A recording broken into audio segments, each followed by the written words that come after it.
Bienvenue dans l'émission Kanguka, mon nom est Chris Ndikumana. Je sens réellement qu'aujourd'hui il y a des gens qui ont besoin d'une parole d'encouragement, une parole qui vient de Dieu. Vous êtes nombreux à être complètement découragés en ce moment. Même si vous êtes en relation avec Dieu, cela peut vous arriver. Même si vous êtes sauvé, même si vous êtes le serviteur de Dieu, le monde dans lequel nous vivons, les problèmes que nous rencontrons, les injustices que nous subissons, tout cela fait que nous soyons découragés. Il y a des choses que Satan amène dans notre vie et parfois Dieu permet que ça se passe. J'aimerais vous dire que peu importe votre situation, même si vous n'avez nulle part où dormir, même si vous avez été expulsé, même si votre foyer est détruit, votre mari vous a abandonné, je veux que vous sachiez qu'il y a encore de l'espoir en Jésus-Christ. Vous avez peut-être perdu quelqu'un de très cher, cela arrive dans la vie, mais sachez que Dieu a toujours une solution de rechange. Dieu connaît vos lendemains, il connaît comment sera votre vie l'année prochaine. Il y a une personne qui m'écoute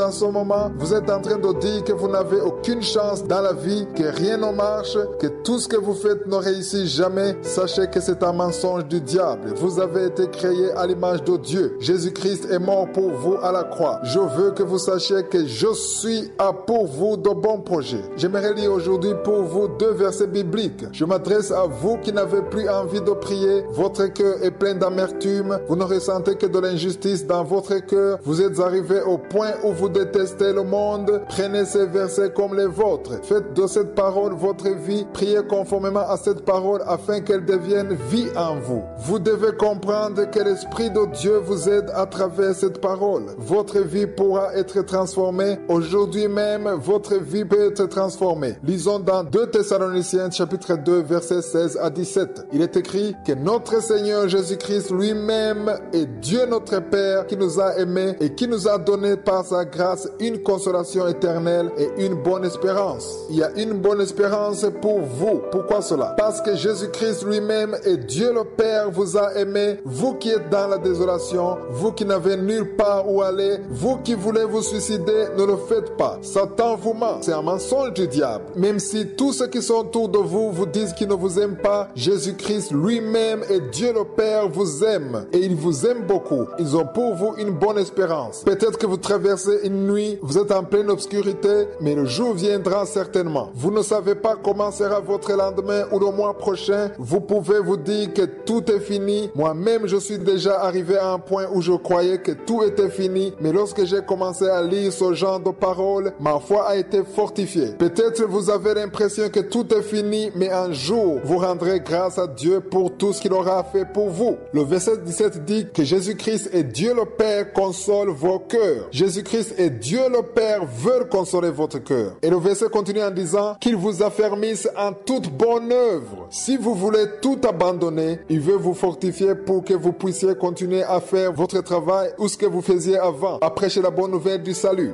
Dans le verset, il est dit en toute bonne parole. Ce qui veut dire qu'il veut vous donner de bonnes paroles. Il veut vous fortifier pour que vous ne vous lamentiez plus. Ne désespérez plus. Jésus-Christ et Dieu le Père ont préparé une surprise. Commencez à rendre grâce à Dieu même si vous ne voyez rien. Faites-le par la foi et vous verrez leur délivrance. Il y a des problèmes auxquels vous pouvez facilement trouver une solution. Vous pouvez soit appeler un ami pour vous aider, ou utiliser l'intelligence que Dieu vous a donnée pour résoudre le problème, ou encore utiliser l'argent que vous avez. Quoi qu'il en soit, il y a des problèmes auxquels vous pouvez facilement trouver une solution. Je ne vais pas parler de ce genre de problème aujourd'hui. Je parle à ceux qui m'écoutent aujourd'hui et qui sont dans une situation où ils ne peuvent rien faire du tout. Il arrive que même si vous utilisez tout ce que vous avez, vous n'arrivez pas du tout à vous en sortir. Vous avez tout essayé. Vous êtes arrivé même au point où vous vous lamentez, vous voulez tout laisser tomber.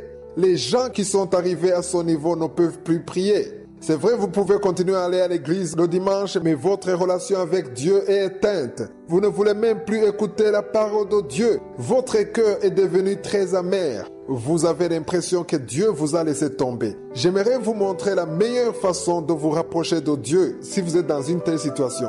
Dans la Bible, il y a une personne qui a eu le même problème. Il s'appelait Josaphat. Son pays était attaqué par 3 autres pays. Il savait très bien que même s'il prenait des armes, il n'avait aucune chance de remporter la victoire. La prière qu'il a faite, c'est la même que j'aimerais vous demander de faire. C'est une prière qui m'a beaucoup aidé. Chaque fois que je me trouvais dans une situation où je me sentais totalement impuissant, je faisais la prière de Josaphat. Cette histoire se trouve dans 2 Chroniques, chapitre 20, verset 12. Il est écrit « Ô notre Dieu, n'exerceras-tu pas tes jugements sur eux, car nous sommes sans force devant cette multitude nombreuse qui s'avance contre nous. » Voici comment il termine la prière, et c'est ce qui m'encourage beaucoup. Il termine en disant « Et nous ne savons que faire, mais nos yeux sont sur toi. » Si vous ne savez pas quoi faire, je vous invite à faire cette prière de Josaphat. Vous avez tout fait pour avoir un travail, rien ne marche. Vous avez peut-être beaucoup de dettes et vous ne voyez aucune issue puisque vous ne pouvez pas tout payer. Vous avez tout fait pour que votre enfant change. Faites cette prière et terminez-la comme Josaphat. Dites à Dieu que vos yeux sont sur lui. L'Éternel, le Dieu d'Abraham, d'Isaac et de Jacob, le Dieu Tout-Puissant, je suis. Dites-lui que vos yeux sont sur lui parce que vous ne pouvez plus rien faire. Josaphat a dit, car nous sommes sans force devant cette multitude nombreuse qui s'avance contre nous et nous ne savons que faire, mais nos yeux sont sur toi. Peut-être vous êtes dans une situation compliquée. Votre mariage est devenu amer. Votre travail vous cause des problèmes. Puisque vous ne pouvez rien faire pour changer la situation, dites à Dieu que vos yeux sont sur lui. Détachez vos yeux de cette situation. Détachez vos yeux de ce qui ne marche pas et gardez-les sur je suis, le seul qui est capable de changer complètement votre vie et de tracer pour vous le chemin. Lorsque vous aurez changé votre façon de voir les choses, lorsque vous aurez changé votre attitude, lorsque vous aurez appris à détacher vos yeux de vos problèmes et à les garder sur Dieu, il se manifestera et tracera pour vous le chemin. Avant de commencer à enregistrer cette émission, il y a une parole que j'étais en train de lire dans la Bible. C'était dans Marc 10, verset 27. Je me suis senti inspiré par l'Esprit de Dieu à vous partager la même parole parce qu'il y a des gens qui suivent cette émission qui sont dans une situation impossible. Il y a des gens qui sont en train de m'écouter à qui le médecin a dit qu'ils ne pourront pas guérir. C'est vrai, le médecin peut soulager votre douleur, mais vous ne pouvez pas guérir. Il vous a confirmé que vous ne pouvez pas guérir. Il y a une situation dans laquelle vous vous trouverez et à cause de vos moyens limités, vous voyez vous-même que vous ne pouvez rien faire. Peut-être est-ce un travail que vous désespérez de trouver ou alors est-ce le mariage. Quoi qu'il en soit, il y a des choses que vous-même, vous avez l'impression que vous n'aurez jamais parce que vos yeux vous disent que c'est impossible. Votre intelligence vous dit que c'est impossible. La parole que je vais vous donner aujourd'hui vous dit que ce qui est impossible aux hommes est possible à Dieu.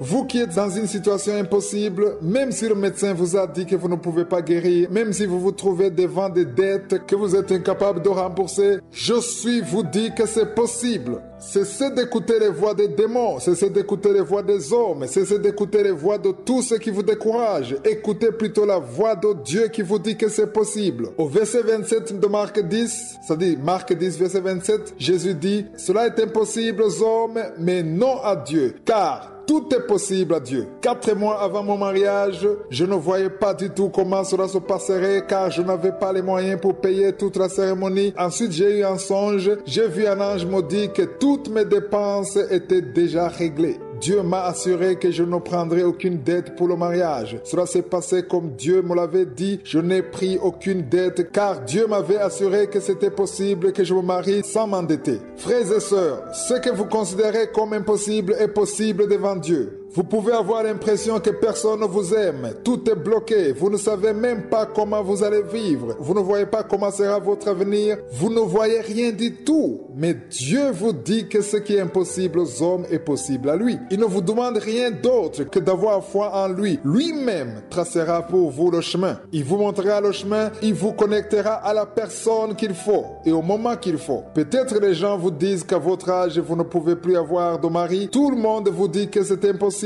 pour vous d'avoir un mari, mais Dieu vous dit que ce qui est impossible aux hommes est possible à Dieu. Peut-être que le médecin vous dit que vous n'aurez pas d'enfant à votre âge, vous avez déjà atteint la ménopause, mais Dieu dit que ce qui est impossible aux hommes est possible à lui. Il vous demande juste de croire. Lorsque Dieu a dit à Sarah qu'elle va avoir un enfant, elle a ri parce qu'elle n'y croyait pas. Il ne pensait pas que c'était possible, mais Dieu lui a dit que c'était possible. Josué ne vous demande qu'une seule chose à faire dans votre situation désespérée. Il vous dit de croire en lui, de garder vos yeux sur lui. Il est d'accord que c'est impossible pour les hommes, mais il dit aussi que tout est possible devant lui. Je ne connais pas votre situation, mais Josué la connaît. Dans cette même situation où vous avez l'impression que c'est impossible, peu importe de quoi il s'agit, que ce soit avoir un travail, avoir un enfant, une maladie incurable, je ne connais pas exactement ton problème, mais si vous avez l'impression que c'est impossible, Josué vous dit ce matin que devant lui, tout est possible. Chaque fois que j'ai peur, chaque fois que j'ai un problème, j'ai toujours la parole de Dieu qui me réconforte. La parole de Dieu fortifie. La parole de Dieu, c'est la vie. Vous pouvez penser que tout va bien à cause de ce que vos yeux vous montrent, mais lorsque vous connaissez la parole de Dieu, vous êtes fortifié par elle. J'aimerais vous demander de lire dans Psaume 91. Il y a des gens qui m'écoutent en ce moment même et qui sont désespérés. Vous avez l'impression que le monde entier vous est tombé sur les épaules. La parole de Dieu est là pour vous réconforter. Le premier verset dit « Celui qui demeure sous l'abri du Très-Haut repose à l'ombre du Tout-Puissant ». Ce sont des paroles puissantes. Satan pourra toujours vous faire peur. Il pourra toujours vous montrer que tout est fini, mais sachez que vous êtes à l'abri du Très-Haut. Lorsque vous voyez une ombre, cela veut dire qu'il y a quelque chose derrière. Il y a quelqu'un et cette personne n'est pas loin. Lorsque vous voyez une ombre, cela veut dire que la personne est proche. Ce verset veut dire que Dieu est proche de vous. Il connaît vos larmes. Ne désespérez plus. Ne dites plus que vous êtes malheureux. Les gens vous ont abandonné et personne ne vous aime. Ça peut être vrai que les gens vous ont abandonné, mais vous devez savoir que je suis. L'Éternel est avec vous. Il est en train de parler à votre cœur. Ne désespérez plus. Le deuxième verset dit « Je dis à l'Éternel, mon refuge et ma forteresse,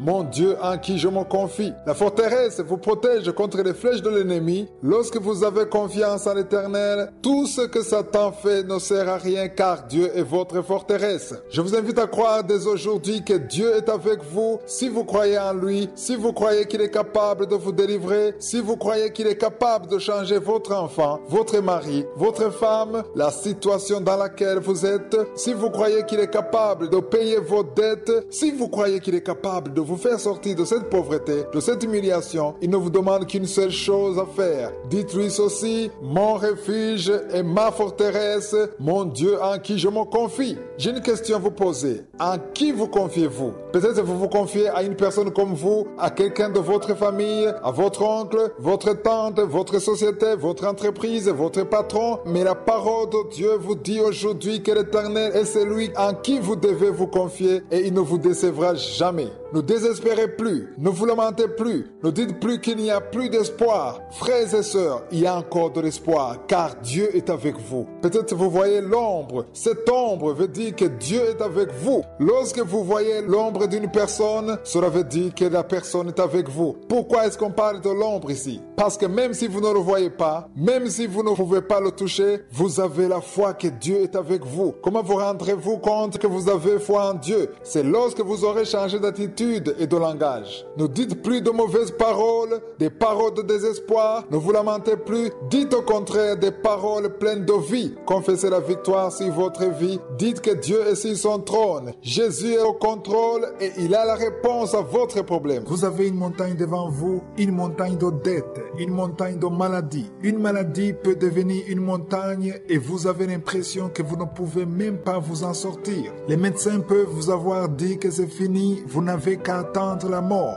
Peut-être vous avez un problème avec votre mari. Devant vous, ce n'est plus seulement un problème, mais c'est devenu une montagne. Vous pouvez avoir un souci à votre travail, avec votre patron. Ce problème pourrait être facilement devenu pour vous une montagne. Vous attendez peut-être le mariage depuis longtemps et vous ne voyez aucune issue. Ce problème est devenu pour vous une montagne. Je parle aujourd'hui à toutes ces personnes qui ont une montagne devant eux. Je veux vous donner un verset biblique qui vous encourage. Vous pouvez dire à cette montagne dans la foi que je suis capable de la transformer en une vallée. Lisons dans Zacharie chapitre 4 versets 6 à 7. À la place du nom de Zorobabel, mettez votre nom. Il est écrit, c'est ici la parole que l'Éternel adresse à Zorobabel. Ce n'est ni par la puissance, ni par la force, mais c'est par mon esprit, dit l'Éternel des armées. Qui es-tu, grande montagne, devant Zorobabel? Tu seras aplani. Il posera la pierre principale au milieu des acclamations. Grâce, grâce pour elle.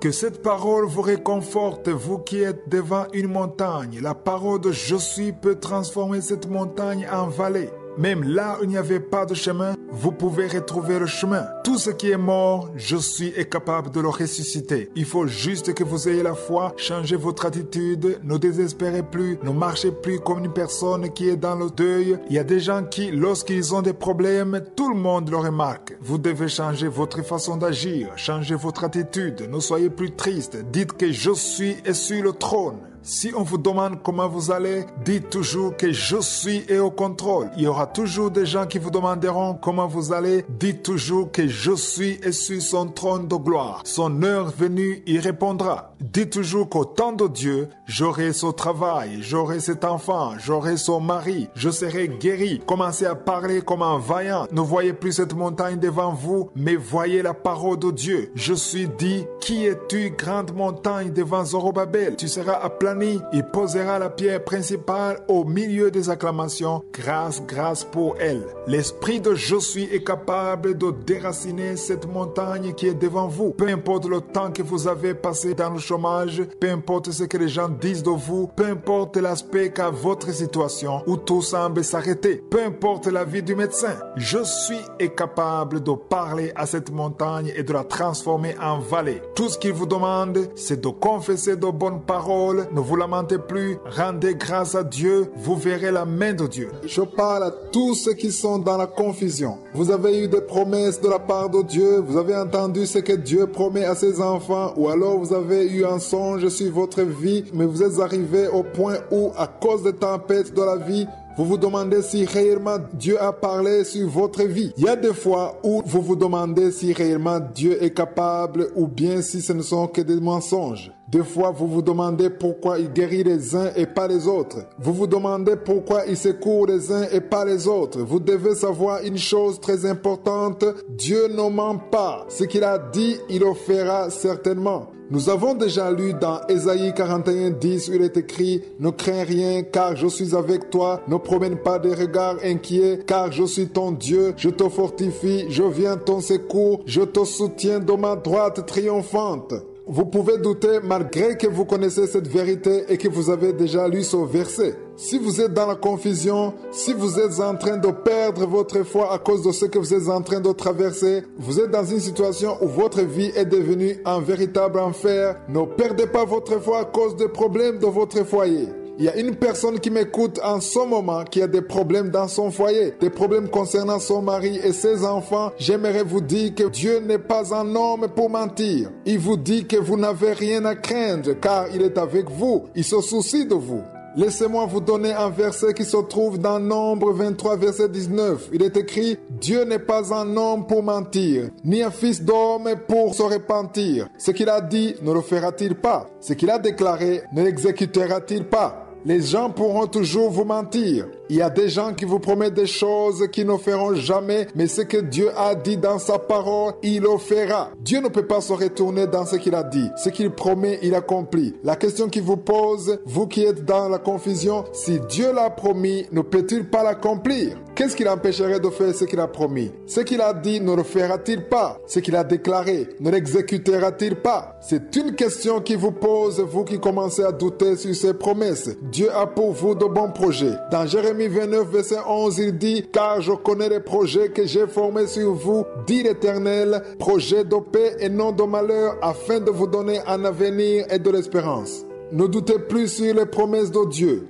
Tout ce qui vous pousse dans le doute ne sont que les démons de Satan. Il vous donne de mauvaises pensées. Je suis est avec vous. Je suis vous aime. Vous êtes comme son enfant. Si vous croyez en lui, si vous avez accepté Jésus-Christ comme votre Seigneur et votre Sauveur, je suis vous connaît. Il vous aime et il vous protège. Il vous donnera la victoire comme nous l'avons lu dans Ésaïe 41, 10 où il dit « Je te fortifie, je viens à ton secours, je te soutiens de ma droite triomphante. » Si vous êtes en train de m'écouter et que vous sentez que vous désespérez de la vie, vous sentez que votre prière ne passe plus, il y a des fois où vous réveillez et vous ne voulez même pas prier, vous vous réveillez et vous ne voulez même voir personne. Je ne sais pas si cela vous est déjà arrivé de vous sentir que vous détestez tout le monde, que vous détestez la vie et que vous ne voulez qu'une chose, quitter ce monde. Lorsque vous êtes arrivé à ce niveau, Satan est très content car il a tout fait pour mettre des pièges dans votre vie. Il a tout fait pour que vous en soyez là. Vous ne pouvez pas détester le monde, détester la vie. Vous ne pouvez pas détester la prière juste à cause des problèmes car je suis au-dessus des problèmes. Le Dieu en qui nous croyons est capable de tout accomplir. Il n'est pas un homme pour mentir. Ce qu'il a dit, il le fera. Même si vous avez l'impression que votre prière ne change rien,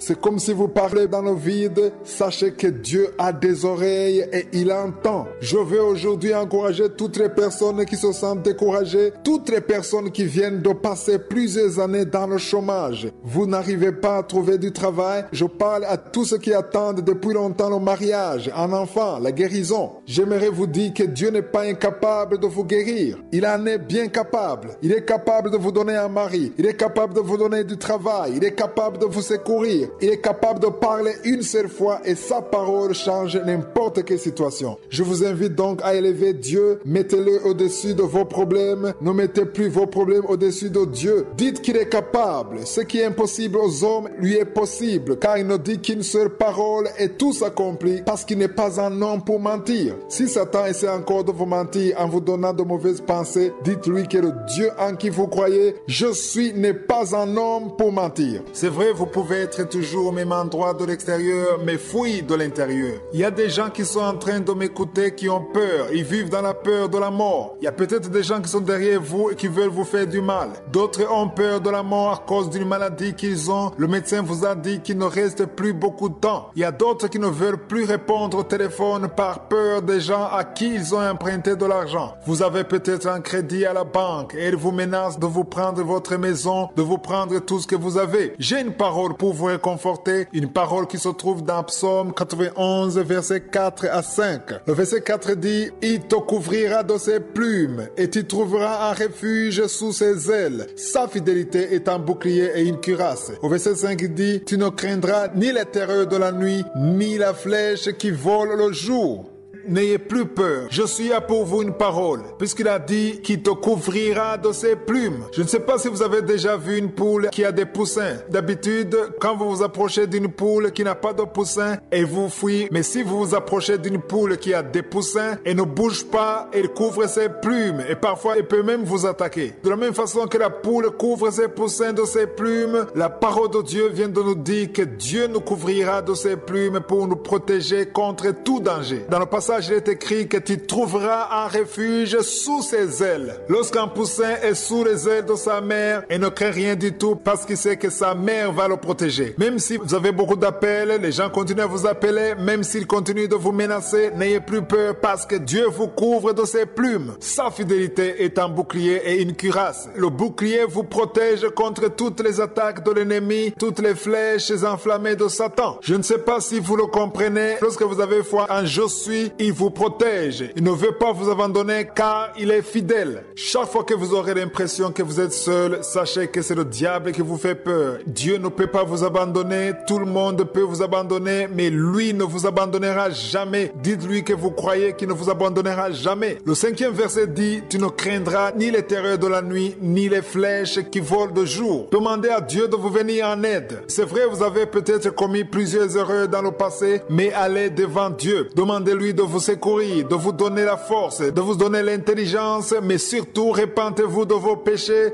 de tout ce que vous avez fait, repentez-vous, dites-lui qu'il est le seul qui a le pouvoir de vous secourir. Vous êtes peut-être dans une situation où votre foyer menace de s'effondrer. Votre enfant vit dans la drogue et vous avez peur qu'il vous fasse du mal, qu'il vous tue ou tue les membres de votre famille. Dieu vous dit de ne pas avoir peur car il vous couvre de ses plumes. Il est fidèle et il sera pour vous un bouclier. Il vous protégera contre tout ce qui vous attaque. Il n'y a rien de plus réconfortant que de savoir que Dieu vous dit qu'il est avec vous. Dans les plumes, les poussins reçoivent la chaleur parce qu'il y a là-dedans une protection. Quittez ce froid et croyez que je suis et celui qui vous protège car il est fidèle. Lisons dans le livre de Nahum dans l'Ancien Testament. Le livre de Nahum fait partie des 6 derniers livres de l'Ancien Testament. Lisons au 1er chapitre, verset 7. Il est écrit, « L'Éternel est bon, il est un refuge au jour de la détresse. » Quel est votre refuge? Lorsqu'il vous arrive d'avoir un problème, où est-ce que vous vous réfugiez?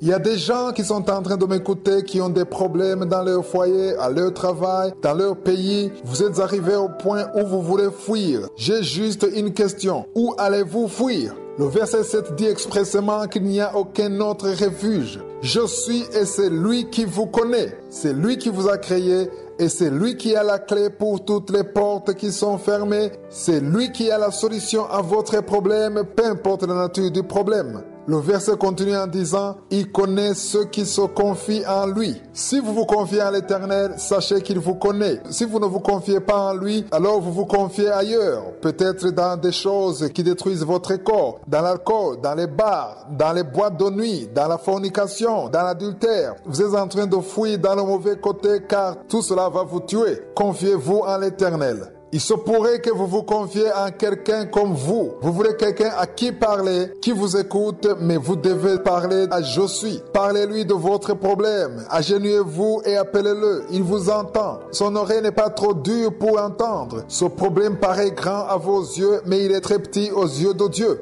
Je suis peut dire une seule parole et tout change. Vous avez prié depuis longtemps et vous pensez que jamais votre situation ne changera, mais il vous connaît. Ne vous confiez plus dans un homme. Confiez-vous en l'Éternel. Ne vous confiez pas dans la richesse que vous avez, dans votre argent placé à la banque, dans ce que vous avez à côté de vous. C'est vrai, Dieu pourra utiliser les gens autour de vous pour venir en aide. Il peut aussi utiliser l'argent. Il peut se servir de vos relations. Mais sachez que vous devez vous confier en l'Éternel. Peu importe ce que Dieu utilisera pour vous faire sortir de là. L'Éternel est votre seul refuge. Votre enfant peut avoir un mauvais comportement. Il est peut-être dans la drogue, dans la fornication. Ne désespérez plus. Je suis, vous connais. Vous avez peut-être un autre problème. Votre mari vous trompe. Mais sachez que je suis peut changer votre situation, il peut redonner la vie à tout ce qui semble mort dans votre vie. Si vous croyez en lui, si vous l'appelez, il vous délivrera. Il y a beaucoup de personnes que j'ai vues qui étaient dans des problèmes insurmontables. Ils étaient déprimés, mais ils ont cru en l'Éternel et il les a délivrés. Ce qui est nécessaire dans ce cas, c'est la foi. Ayez foi en Dieu, même quand vous ne voyez rien. Croyez que cette parole est vivante. Si aujourd'hui vous commencez à vous confier en Dieu, vous serez désormais sur la liste des gens qu'il connaît. C'est vrai, il vous connaissait avant, mais il ne vous connaît pas en tant que personne qui se confie en lui parce que vous vous lamentez tout le temps, parce que vous êtes dans le désespoir, vous dites des paroles négatives, vous maudissez tout le monde et vous ne voulez voir personne. Vous aimez vous enfermer. Je suis vous dit aujourd'hui que vous ne devez plus désespérer, vous ne devez plus perdre espoir. Mettez votre foi en lui, confiez-vous en lui. Je suis vous dit qu'il veut que vous vous confiez en lui parce que si vous vous confiez en lui, vous serez désormais sur la liste de ceux qu'il connaît.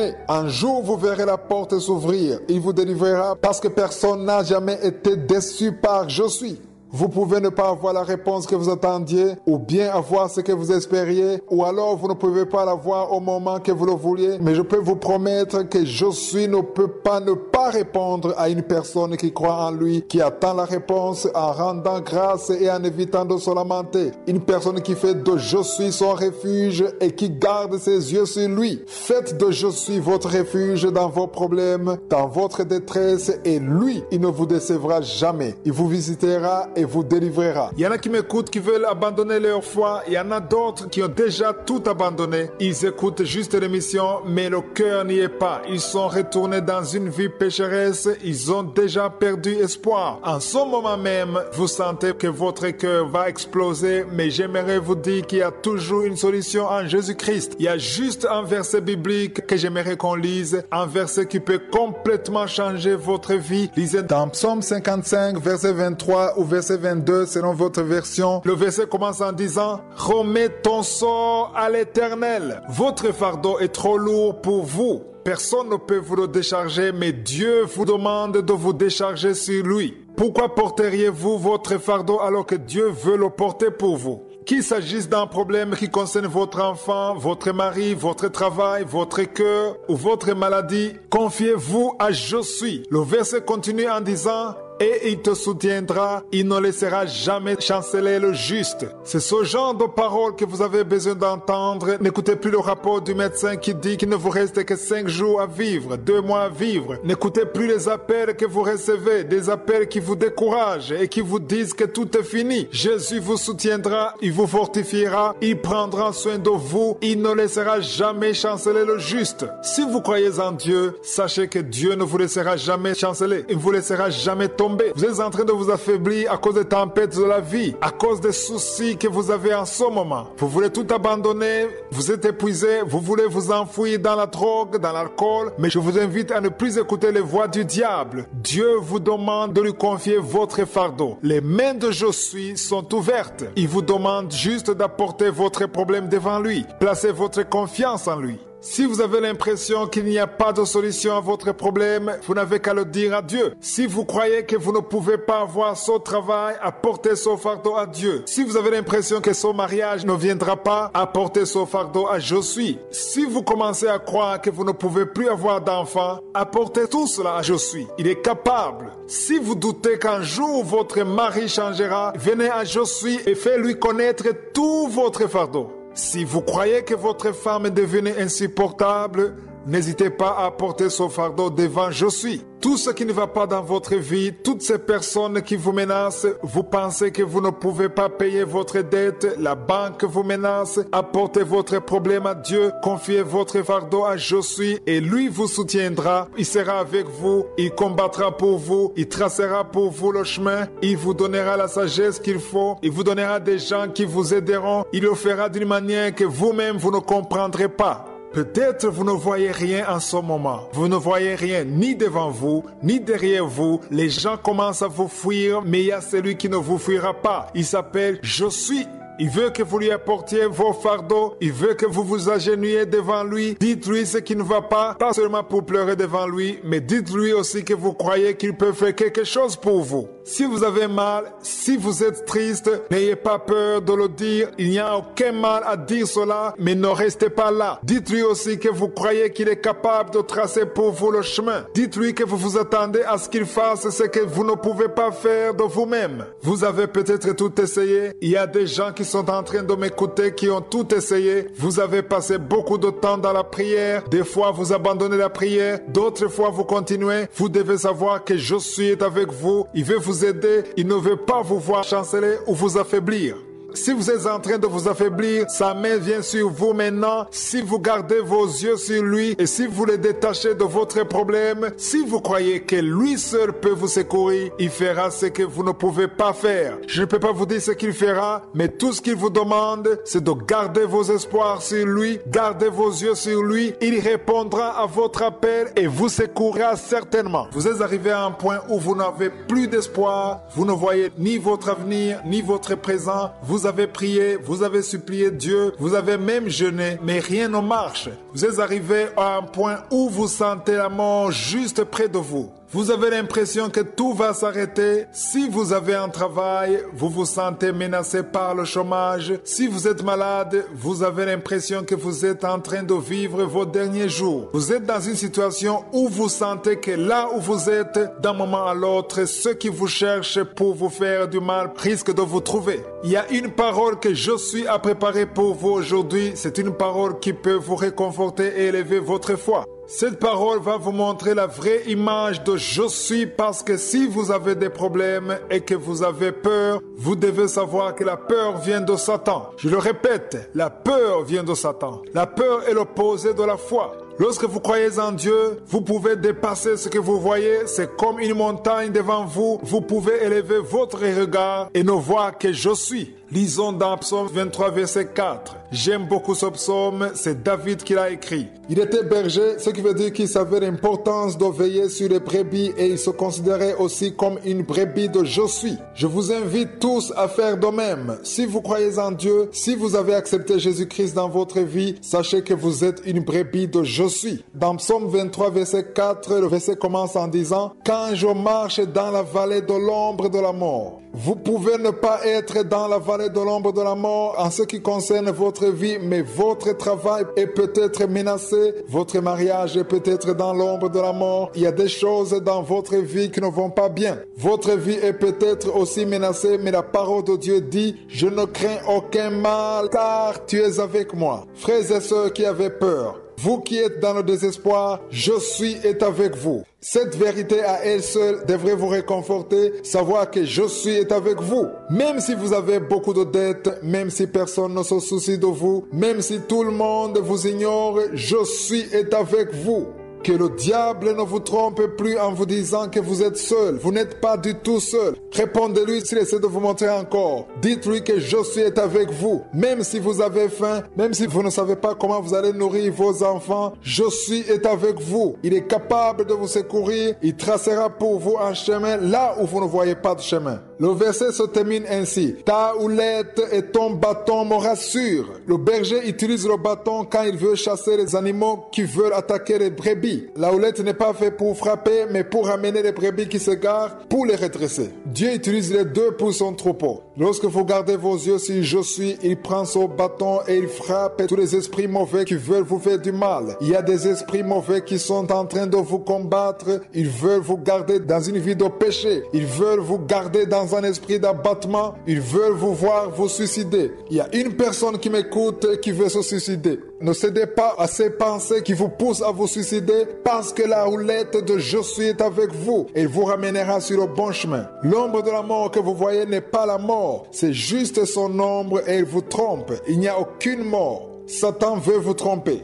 C'est vrai, si vous acceptez que la mort vienne dans votre vie, elle viendra. Mais si vous lui refusez l'accès, je suis sera avec vous et il vous secourra. Il vous montrera qu'il est avec vous. Vous connaissez les promesses de Dieu. Vous savez qu'il vous bénira, qu'il vous secourra, qu'il éduquera vos enfants, qu'il paiera votre loyer, qu'il vous donnera la force, qu'il vous donnera un travail, un mari, une femme. Mais jusque-là, vous avez attendu en vain. Au moment où vous attendez la réponse de Dieu, pendant que vous attendez, c'est là où Satan vous attaque beaucoup. Il vous attaque dans votre esprit. Il vous attaque avec toutes sortes de pensées. Il vous montre que les autres ont été exaucés, mais pas vous. N'écoutez plus ces voix, ne perdez plus espoir. Vous êtes peut-être en train de traverser des moments difficiles. Vous vous demandez comment vous allez vous en sortir. Sachez une chose, la seule chose dont vous avez besoin, c'est la foi. Si vous croyez que je suis peut vous sauver, si vous croyez qu'il peut vous délivrer, il y a une parole que j'aimerais vous donner, une parole qui va vous rappeler la signification de la foi. Oublions un peu la signification de la foi selon le dictionnaire, mais nous allons voir la définition de la foi selon la Bible. Selon la Bible, dans Hébreux chapitre 11 verset 1, il est écrit « La foi est une ferme assurance des choses qu'on espère, une démonstration de celles qu'on ne voit pas. » Une femme enceinte est convaincue qu'elle a un bébé dans son ventre, même si elle n'a pas encore vu son bébé avec ses yeux physiques.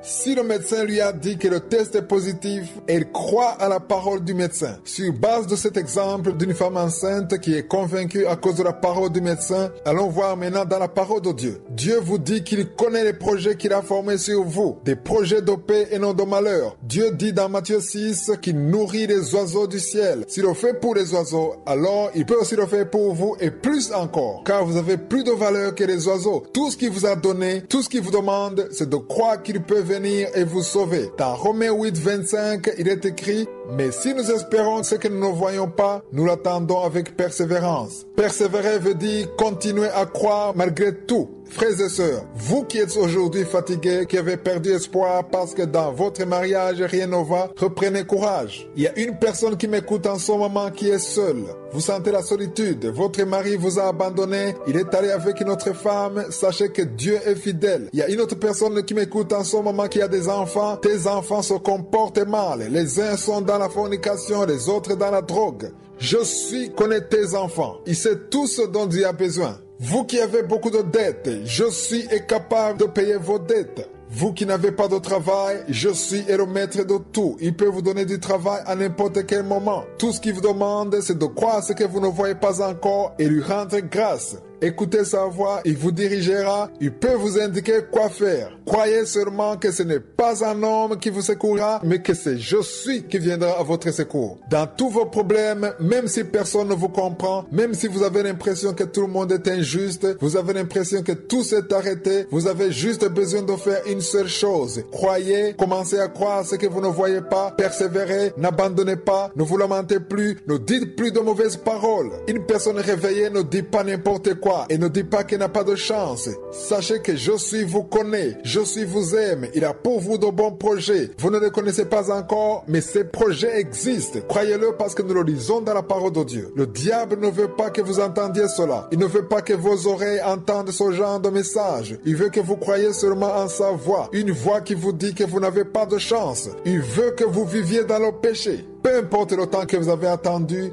Dieu est toujours capable. Si vous croyez en lui, il vous délivrera, il tracera pour vous le chemin, il sera avec vous. Tout ce qu'il vous demande, c'est de croire ce que vous ne voyez pas encore. Croyez en sa parole donne la vie. Jésus a dit que l'homme ne vivra pas de pain seulement, mais de toute parole qui vient de lui. Si vous croyez en la parole de Dieu, commencez à rendre grâce dans les moments difficiles. Rendez grâce même quand vous ne voyez rien. Rendez grâce pour ce que vous vivrez dans le futur. Commencez à le croire maintenant. Vous le verrez s'accomplir le moment venu. Que Dieu soit loué pour toutes les personnes qui prient pour nous. La prière, c'est la vie. Nous ne pourrions jamais manquer de vous dire merci car nous savons que nous sommes constamment attaqués par l'ennemi. Nous subissons toutes sortes d'oppositions. L'ennemi ne veut en aucun cas nous voir à l'œuvre. Mais si aujourd'hui vous pouvez écouter l'émission, s'il y a des miracles que nous voyons tous les jours dans cette émission, c'est parce qu'il y a des gens qui se donnent dans la prière pour cette œuvre. Je remercie toutes les personnes aux quatre coins du monde qui font une chaîne de prière pour cette œuvre. Que Dieu bénisse toutes les personnes qui prient pour nous. Que je suis vous bénisse. Nous partagerons la récompense au ciel. Et comme je le dis à chaque fois, rappelez-vous toujours de prier pour les partenaires de Kangoka. Sans eux, il n'y aurait pas d'émission car c'est une œuvre qui demande les moyens. Que Dieu bénisse toutes les personnes qui soutiennent cette œuvre. Priez pour eux, même si vous ne connaissez pas leur nom. Le Dieu qu'ils servent les connaît parfaitement.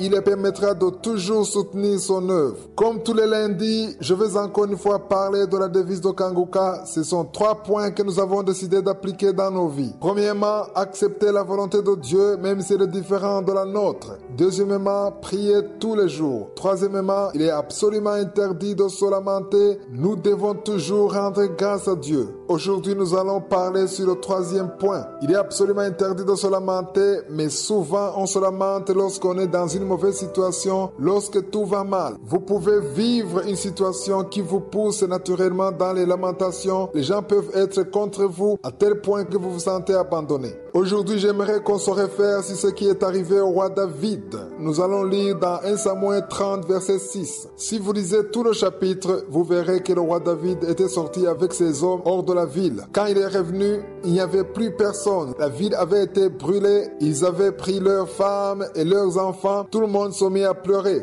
Alors ils ont commencé à s'en prendre au roi David. David aurait pu commencer à se lamenter et demander à Dieu pourquoi il l'avait abandonné. Mais le verset 6 encourage beaucoup car il est écrit « David fut dans une grande angoisse car le peuple parlait de le lapider parce que tous avaient de l'amertume dans l'âme, chacun à cause de ses fils ou de ses filles. Mais David reprit courage en s'appuyant sur l'Éternel son Dieu. » Pour arriver à vaincre les lamentations, vous devez vous appuyer sur l'Éternel, votre Dieu. Lorsque vous vous appuyez sur l'Éternel, alors vous pouvez vaincre tous vos problèmes. Si vous continuez à lire les versets qui suivent, vous verrez que David a eu de la force. Il a pu combattre ses ennemis et la Bible dit qu'il les a vaincus parce qu'il s'est appuyé sur l'Éternel, son Dieu. Vous qui êtes dans les lamentations, vous qui sentez l'amertume, sachez que tous ces gens étaient aussi dans l'amertume. David lui aussi aurait pu se lamenter parce qu'on lui avait pris les siens, mais il a décidé de ne pas se lamenter et de s'appuyer sur l'Éternel. Il a repris courage.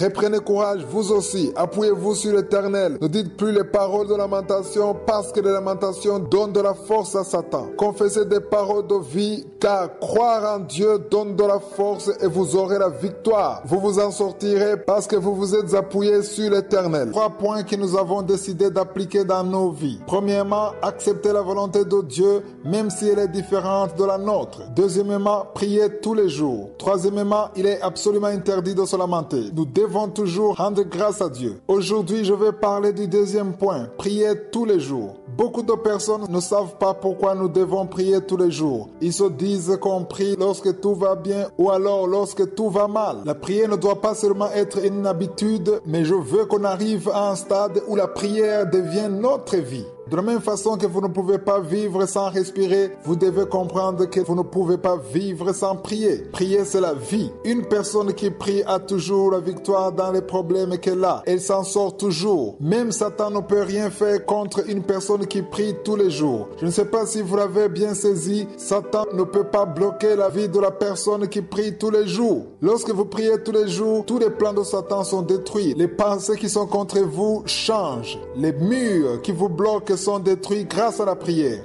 Dans le monde spirituel, il y a une grande victoire pour la personne qui prie tous les jours. C'est pourquoi même si vous avez des problèmes dans votre foyer ou à votre travail, lorsque vous priez tous les jours, vous obtenez une autre force, une force cachée. Tous les jours sont couverts par la puissance de Dieu. Aujourd'hui, j'aimerais vous partager une parole pour vous montrer l'avantage qu'il y a à prier tous les jours. Nous devons comprendre qu'on ne prie pas pour changer les pensées de Dieu, mais nous prions pour que le plan de Dieu soit accompli. Lisons dans Jérémie chapitre 1 verset 12, il est écrit, tu as bien vu, car je veille sur ma parole pour l'exécuter. Peut-être que vous vous dites que vous n'avez encore jamais reçu de parole vous concernant, que vous n'avez jamais eu une prophétie sur votre vie, mais vous devez savoir que Dieu a déjà dit une parole sur votre vie. Il dit qu'il connaît les projets qu'il a formés sur vous, des projets de paix et non de malheur, afin de vous donner un avenir et de l'espérance. C'est écrit dans Jérémie 29, verset 11. C'est une parole que Dieu a dite sur vous et il dit encore qu'il est derrière sa parole pour l'exécuter.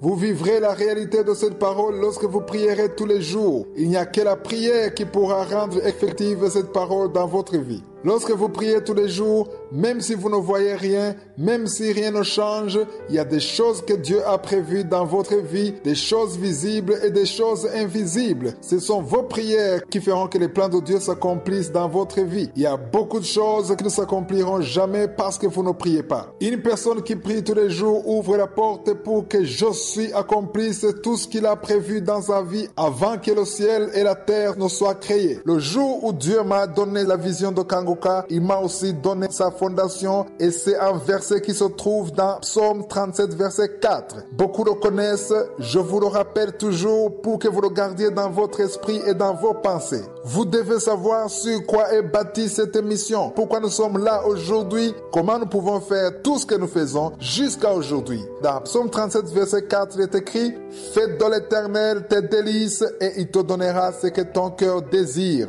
Je corrige toujours ceux qui prennent ce verset comme il n'est pas. Si vous avez compris ce verset, vous êtes content de Dieu, vous vous réjouissez de ce que Dieu est en train de faire. Quand je dis que vous aimez ce qu'il est en train de faire, cela ne veut pas dire que vous vous réjouissez uniquement du bien qu'il vous fait, mais vous vous réjouissez aussi de ce qu'il est en train de faire, mais qui ne vous plaît pas. Ça peut être bien pour lui, mais lorsque vous le jugez avec vos propres yeux, vous trouvez que ce n'est pas bien pour vous. Ce qui compte, c'est le jugement de Dieu. Une personne réveillée se réjouit de tout ce que fait l'Éternel. Vous devez toujours vous réjouir des portes que Dieu ferme. Pourquoi cela? Parce que même si vous ne trouvez pas que c'est une bonne chose, vous pourrez dire à Dieu que vous avez confiance en lui parce que vous avez prié tous les jours et à chaque fois vous préparez votre journée. Lorsque votre vie est basée sur la fondation de Kanguka, il n'y a rien qui puisse vous faire peur. Tout ce qui ne marche pas ne vous fait pas peur. Vous continuerez à rendre grâce à Dieu, peu importe la situation, parce que vous savez que je suis, c'est tout, et surtout, il a le contrôle de votre vie. Nous rencontrons souvent des difficultés parce que nous voulons prendre le contrôle de notre vie. C'est ce qui fait que souvent nous sommes frustrés. Nous nous lamentons et nous pleurons parce que nous ne comprenons pas ce qui se passe. Une personne réveillée n'a pas besoin de comprendre ce qui se passe. Elle a juste besoin de comprendre une seule chose, que je suis le Dieu qui a créé le ciel et la terre et au contrôle de toute sa vie. Lorsque vous serez arrivé à ce niveau, vous serez capable de faire de l'Éternel votre délice. Vous aimerez ce qu'il est en train de faire et vous vous réjouirez de sa présence, de sa gloire. C'est pourquoi, pour une personne qui a compris cette fondation de Kanguka, la prière n'est plus un fardeau. L'action de grâce n'est plus un fardeau. Il y a des gens qui rendent grâce lorsqu'ils ont obtenu une bénédiction. Il y en a d'autres qui disent qu'ils rendront grâce lorsqu'ils auront une femme, ou un mari, ou une voiture, ou autre chose matérielle. Si c'est votre cas, vous n'êtes pas encore réveillé. Car une personne réveillée n'a pas besoin de voir avec ses propres yeux pour rendre grâce à Dieu. Elle a juste besoin de comprendre que tout ce que je suis fait est très bien. Vous devez le croire même si vous ne le comprenez pas. Les personnes réveillées n'ont pas besoin de comprendre ce que Dieu est en train de faire. Ils ont juste besoin de comprendre que tout ce que Dieu fait est bien. Ils ont besoin de comprendre que je suis et celui qui a le dernier mot. Que rien n'arrive par hasard. C'est lui qui permet que tout arrive. Ils ont besoin de comprendre qu'ils doivent marcher dans sa volonté et ils doivent toujours rendre grâce à Dieu en toutes circonstances parce que Dieu demeure là où il y a l'action de grâce. La fondation de Kanguka nous rappelle que nous devons nous réjouir de ce que l'Éternel fait. Si vous y parvenez, la parole de Dieu dit qu'il vous donnera ce que désire votre cœur. Il vous le donnera parce qu'après avoir compris cette fondation, vous ne désirerez plus que ce que je suis veut dans votre vie. Je sais que vous priez. Je ne pense pas qu'il y a une personne qui écoute cette émission qui ne prie jamais. Peut-être que vous ne priez pas tous les jours, mais vous priez quand même. Lorsque vous avez eu un problème, vous avez prié. Dans cette émission, nous invitons les gens à prier tous les jours. La prière est une audience, c'est une entrevue entre le Dieu qui a créé le ciel et la terre, le Dieu qui est au-dessus de tout. C'est-à-dire, je suis. Je ne sais pas si vous le comprenez, mais c'est un honneur d'être avec lui. Lorsque vous priez, cela montre votre attitude qui le cherche. On ne peut chercher Dieu que dans la prière. Nous devons chercher à ce que notre esprit soit en communion avec l'esprit de Dieu. Il y a un verset que je veux vous montrer aujourd'hui. Ce verset se trouve dans Proverbe 8, 17.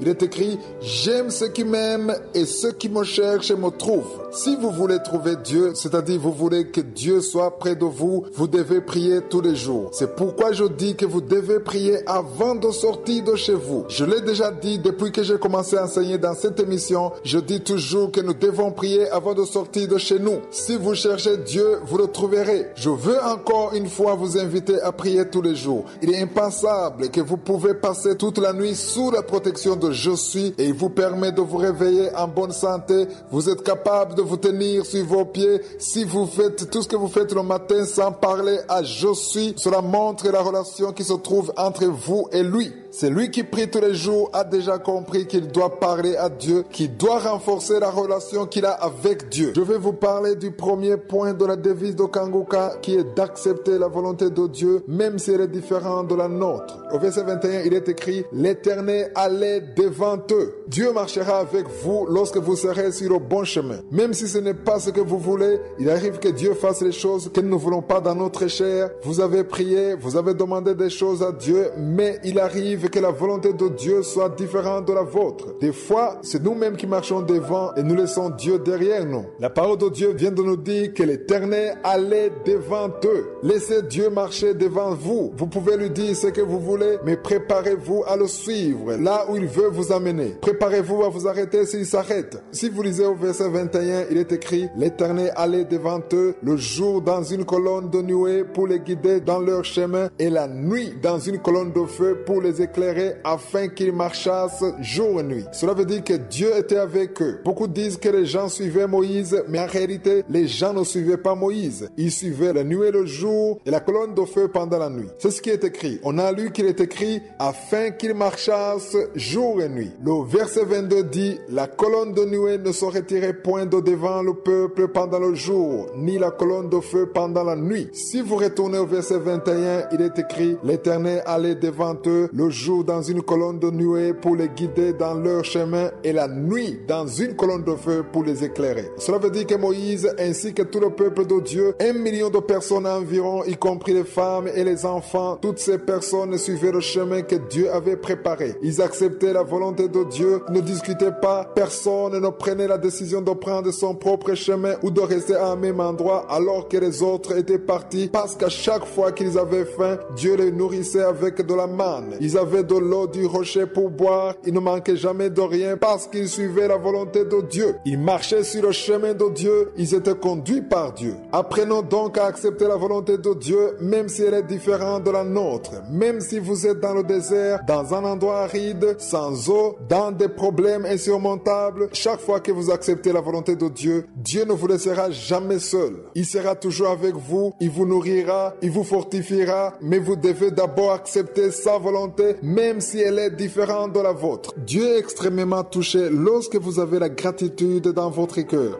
Il y a une histoire de la Bible que j'aime vous raconter dans cette émission. J'aimerais qu'on y revienne encore aujourd'hui. C'est écrit dans Luc 17, versets 12 à 19. C'est l'histoire des 10 lépreux. Jésus les a tous guéris. Ils sont venus à lui en lui demandant d'être guéris et il l'a fait. Il les a demandé d'aller voir les sacrificateurs. Après avoir été guéris, un seul est revenu pour dire merci à Jésus. J'aime beaucoup le verset 17. C'est un verset qui m'a réveillé et j'espère que vous aussi, vous serez délivrés par ce verset. Il est écrit, Jésus prenant la parole dit, les 10 n'ont pas été guéris et les 9 autres, où sont-ils?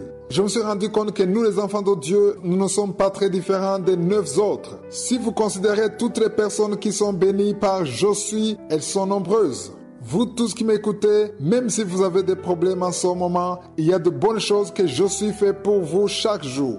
Mais il se trouve que seuls 10% reviennent pour dire merci à Dieu. Personne ne pourrait dire que Dieu n'a jamais rien fait pour lui. C'est impossible. C'est vrai, vous avez peut-être des soucis en ce moment. Vous avez peut-être des problèmes avec votre famille, dans votre mariage, dans votre travail. Mais il y a des choses que Je suis a fait dans votre vie. C'est pourquoi Jésus dit, les 10 n'ont-ils pas été guéris? Et les 9 autres, où sont-ils? J'ai alors dit à Dieu que je ne veux jamais être parmi les 9 autres.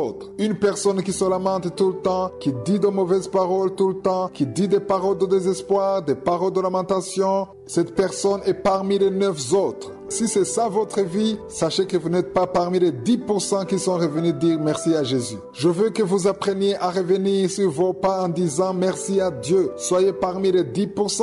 Quand Jésus demandera où sont les 9 autres, que vous ne soyez pas parmi ceux-là. Soyez cette personne qui est revenue pour rendre grâce à Jésus. Si vous lisez toute l'histoire, au verset 19, Jésus dit, lève-toi, va, ta foi t'a sauvé. Cela veut dire que non seulement il a été guéri de la lèpre, mais il a été également sauvé. Peut-être que les 9 autres ne se sont jamais repentis, peut-être qu'ils sont morts dans le péché, mais le seul qui est revenu a obtenu la guérison et le salut. Si vous revenez à Jésus en lui disant merci, même si vous êtes dans une situation difficile, si vous continuez à avoir ce cœur reconnaissant, il y a toujours d'autres choses que Dieu vous donnera, des choses qui s'ajouteront à ce que vous aurez demandé. Prier est une bonne chose, chaque chrétien sait que prier est une bonne chose, seulement prier tous les jours est un signe qui montre la foi. C'est un signe qui montre que vous savez à qui vous parlez. Lorsque vous parlez à Dieu tous les jours, cela veut dire que vous croyez que Dieu vous entend. Lorsque vous n'avez pas cette foi, vous pouvez prier et vous décourager après un certain moment, mais lorsque vous avez la foi, vous savez que Dieu répond son heure venue et qu'il vous entend même si vous ne le voyez pas. Lorsque vous priez tous les jours, cela montre que vous avez la foi. J'aimerais vous dire que lorsque vous priez, même si vous ne voyez rien, il y a une chose spéciale qui est en train de se matérialiser dans le monde spirituel et un jour, Dieu descendra dans votre vie et il accomplira de grandes choses grâce à vos prières. Prenons exemple dans la prière, une histoire qui se trouve dans Acte 10 au 1er et 2e verset. Il est écrit, il y avait à Césarée un homme nommé Corneille, centenier dans la cohorte dite italienne. Cet homme était pieux et craignait Dieu avec toute sa maison. Il faisait beaucoup de monde au peuple et priait Dieu continuellement. La Bible dit qu'il priait Dieu continuellement. Dans cette émission, je demande toujours aux gens de prier tous les jours. Dans les bons comme dans les mauvais moments, ne priez pas uniquement parce que vous avez besoin d'une bénédiction. Ne priez pas uniquement parce que vous avez un problème, mais priez parce que vous voulez être en communion avec Dieu. Vous devez prier parce que vous croyez que Dieu est celui qui vous permet de faire tout ce que vous faites. C'est lui qui vous en donne la force et vous pourrez rendre grâce à Dieu en tout. Au 3e verset, il est écrit: vers la 9e heure du jour, il vit clairement dans une vision un ange de Dieu qui entra chez lui et qui lui dit: Corneille. Le 4e verset dit: les regards fixés sur lui et saisi d'effroi, il répondit: Qu'est-ce, Seigneur? Et l'ange lui dit: tes prières et tes aumônes sont montées devant Dieu et il s'en est souvenu. J'aimerais m'adresser à toutes les personnes qui sont en train de prier. Peut-être vous n'avez encore rien vu, vous n'avez jamais eu de prophétie, mais si vous continuez à prier, votre prière montera devant Dieu. La prière est comme une vapeur. Lorsque l'eau est bouillante, elle dégage une certaine vapeur. De la même façon, la prière monte devant Dieu comme nous l'avons lu. Au 4e verset, il est écrit: tes prières et tes aumônes sont montées devant Dieu et il s'en est souvenu. Frères et sœurs qui êtes en train de prier, Dieu se souvient de votre prière. Il se souvient de toutes les fois que vous avez prié, même lorsque vous ne voyez rien. Ne soyez pas découragés, même si vous ne voyez rien. Continuez, persévérez. L'essentiel, ce n'est pas de prier, mais c'est de prier en rendant grâce à Dieu. C'est prier en confessant la parole de Dieu. C'est prier en vous attendant à ce qui vient de Dieu et surtout en acceptant sa volonté. Si vous continuez à prier, un jour Dieu enverra son ange. Un jour, il vous répondra. Il vous visitera et vous dira que vos prières sont montées à lui et qu'il va vous délivrer. Cela m'est arrivé personnellement. Je vous le souhaite aussi. Vous ne pouvez pas prier tous les jours et continuer à vivre la même vie tous les jours. Lorsque vous avez une vie de prière régulière, un jour ou l'autre, Dieu descendra dans votre vie et il vous montrera que vous avez prié en Dieu qui entend. Chaque personne devrait savoir que Dieu sait ce qui est convenable pour nous car il nous a créés. Même si nous savons dans notre cœur que Dieu connaît ce qui est bien pour nous, parfois nous voulons que Dieu accomplisse ce que nous voulons. Le but de cet enseignement, c'est que nous puissions arriver à un point où nous serons suffisamment brisés pour être assez humbles et accepter la volonté de Dieu. C'est vrai, chacun a ses préférences, mais Dieu sait ce qui est mieux pour nous. Il voit là où nous ne voyons pas, il peut atteindre là où nous ne pouvons pas arriver. Tout ce qu'il fait est toujours bien, même quand nous ne le comprenons pas. Des fois, Dieu vous dira des choses que vous ne comprenez pas. Il voudra que vous fassiez des choses que vous ne comprenez pas du tout. La parole de Dieu vous guidera à faire des choses que votre chair ne veut pas. Cela est arrivé à Pierre. Nous le voyons dans Luc chapitre 5, verset 1 à 5. Lisez ce passage. Jésus est venu et il est allé vers la barque de Pierre. Pierre avait passé toute la nuit à pêcher sans prendre un seul poisson. Normalement, la nuit est le meilleur moment pour la pêche, mais il n'avait pas pu prendre aucun poisson. Quand Jésus est venu, ils étaient en train de laver leur filet parce qu'ils étaient fatigués et déçus. Au 4e verset, Jésus dit à Pierre ceci: avance en plein nom et jetez vos filets pour pêcher. J'ai beaucoup aimé le 5e verset. Simon lui répondit: Maître, nous avons travaillé toute la nuit sans rien prendre, mais sur ta parole, je jetterai le filet. Vous pouvez être dans une situation où Dieu vous dit des choses que vous avez l'impression que c'est impossible. Il vous demande de faire des choses et vous-même vous voyez que c'est impossible, mais vous devez arriver au point où vous le croyez parce que Dieu l'a simplement dit. Lisez attentivement le 5e verset. Pierre l'a fait et a pris beaucoup de poissons. Pourquoi cela est arrivé? Parce que Pierre a obéi et il a fait ce que Jésus a dit, même si cela semblait impossible pour lui. Cela était contraire à sa volonté, contraire à ses propres croyances. Comme aujourd'hui, Dieu peut nous demander de faire des choses qui ne sont pas conformes à ce que nous croyons et que nous voulons. Mais si Josué le veut, si Josué voit que c'est ce qui est convenable, alors nous devons l'accepter et le faire, même si nous ne le comprenons pas. Lorsque vous serez arrivé à ce niveau, il sera facile pour vous de ne pas vous lamenter parce que même si les choses ne se passeront pas comme vous l'aviez prévu, vous rendrez grâce à Josué, vous demeurerez dans l'action de grâce, vous aurez une vie de prière régulière et vous vivrez en accomplissant sa volonté. Nous devons toujours rendre grâce.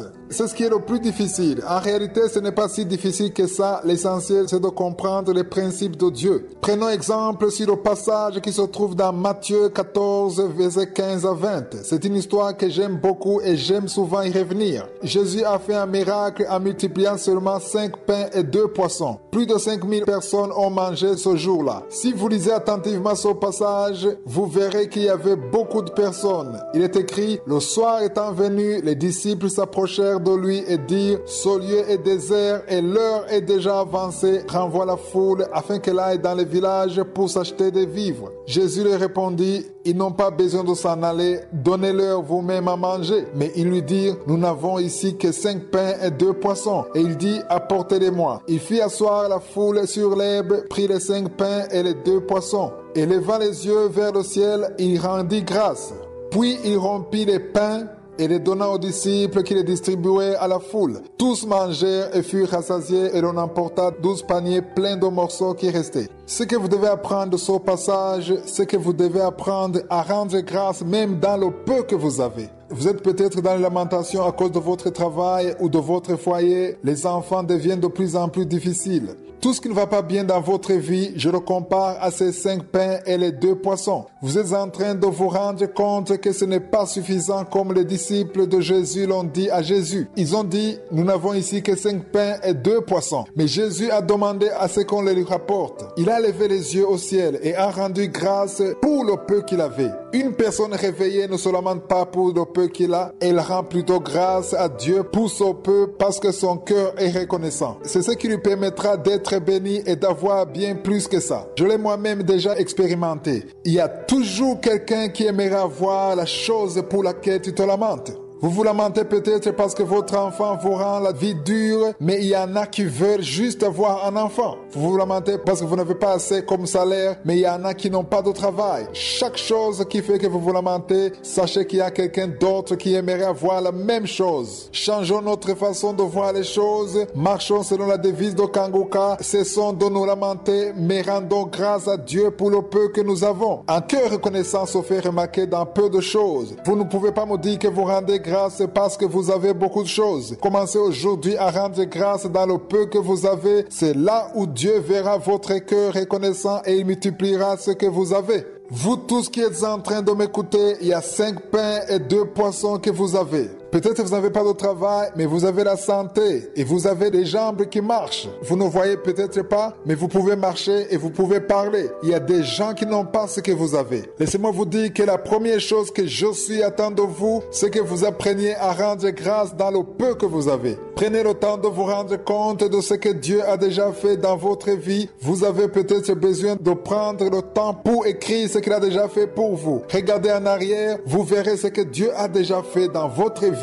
Même les plus petites choses. Un cœur reconnaissant ne se fait pas remarquer dans beaucoup de choses, mais aussi dans les moindres choses. Apprenez à rendre grâce à Dieu. Ne vous lamentez pas à cause de ce que vous n'avez pas, mais rendez grâce pour ce que vous avez. Manifestez un cœur reconnaissant. C'est là où je suis verra votre reconnaissance. Quand vous aurez beaucoup, vous lui rendez grâce aussi parce que vous avez déjà préparé votre cœur à rendre grâce dans ce que vous avez, dans tout ce que je suis vous a donné. Je rends grâce à Dieu parce que beaucoup de personnes, d'une façon globale, ont déjà pris la décision de prier et ils le font. Ils nous le disent et vous-même vous l'entendez dans les témoignages, les gens qui avant ne priaient pas, aujourd'hui ils prient. Mais prier seulement ne suffit pas. Je sais que toutes les personnes qui m'écoutent prient. Même si vous ne priez pas tous les jours, je sais que vous priez.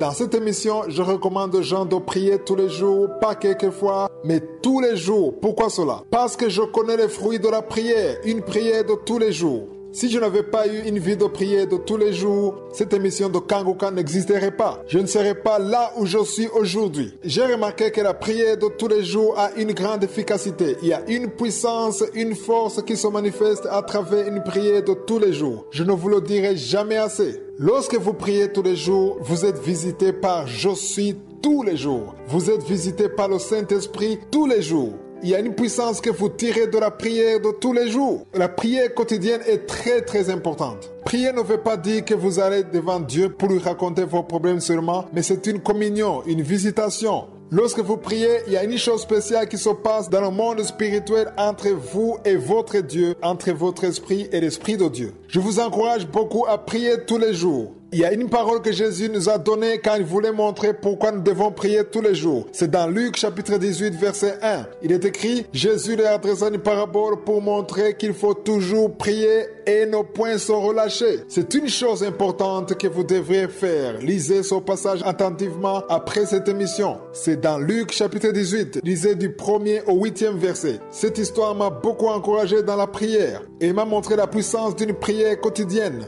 Jésus nous montre une veuve qui voulait que justice soit rendue. Elle venait tous les jours, mais le juge ne faisait rien pour l'aider. Au 4e verset, il est écrit, « Pendant longtemps, il refusa, mais ensuite il dit en lui-même, « Quoique je ne craigne point Dieu et que je n'ai d'égard pour personne, néanmoins, parce que cette veuve m'importune, je lui ferai justice afin qu'elle ne vienne sans cesse me rompre la tête. » Au 7e verset, il est écrit, « Et Dieu ne fera-t-il pas justice à ses élus qui crient à lui jour et nuit? Et tardera-t-il à leur égard? » J'aimerais vous dire que les gens qui crient à Dieu nuit et jour, ceux qui prient tous les jours, qui ne quittent pas la présence de Dieu, qui ne peuvent pas quitter la maison sans prier, Dieu les exaucera. Dieu vous exaucera, frères et sœurs. Cela peut ne pas venir au moment où vous le voulez, mais sachez très bien qu'un jour ou l'autre, Dieu vous répondra. Vous pouvez ne pas avoir ce que vous voulez, mais je suis ce qui est bien pour vous, et il vous le donnera. Si vous continuez à prier tous les jours, vous verrez sa main.